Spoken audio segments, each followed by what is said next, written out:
জায়গাটায় আসতে চাইতেছিলাম, এনসিপি মনে করে তাদের মত সব পক্ষ মেনে নেবে, তাই তো?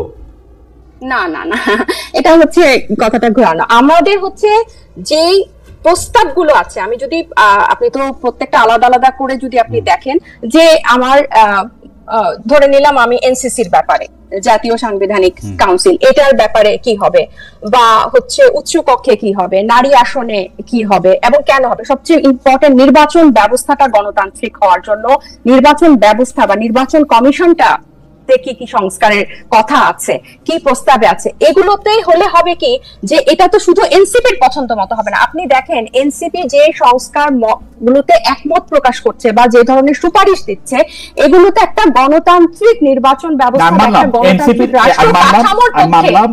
এটা তো আপনি প্রধান, এমন তো না যে প্রধানমন্ত্রী পরপর নাহিদ ইসলাম পরপর 10 বছর মানে 2 টার্মের বেশি নাহিদ ইসলামের ক্ষেত্রে এটা হবে না, নাহিদ ইসলামের ক্ষেত্রেও পরপর 2 টার্মের বেশি, কারণ প্রার্থীর ক্ষেত্রেও পরপর 2 টার্মের বেশি। নাহিদ ইসলামের পক্ষে এটা বলা সহজ, কারণ নাহিদ ইসলামের পক্ষে এটা বলা সহজ, কারণ নাহিদ ইসলাম প্রধানমন্ত্রী হবেন না, সেজন্য এটা বলা সহজ।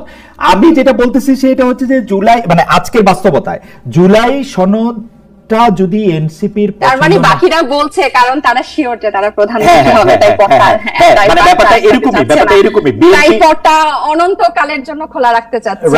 রাইট বিএনপি এরকমই মনে করতেছে, বিএনপি মনে করতেছে যে তারেক রহমান সাহেব প্রধানমন্ত্রী হবেন এবং তিনি যাতে আজীবন প্রধানমন্ত্রী থাকতে পারেন সেইটার একটা ব্যবস্থা যাতে করা যায়। জুলাই সনদটার ক্ষেত্রে আমার কাছে মানে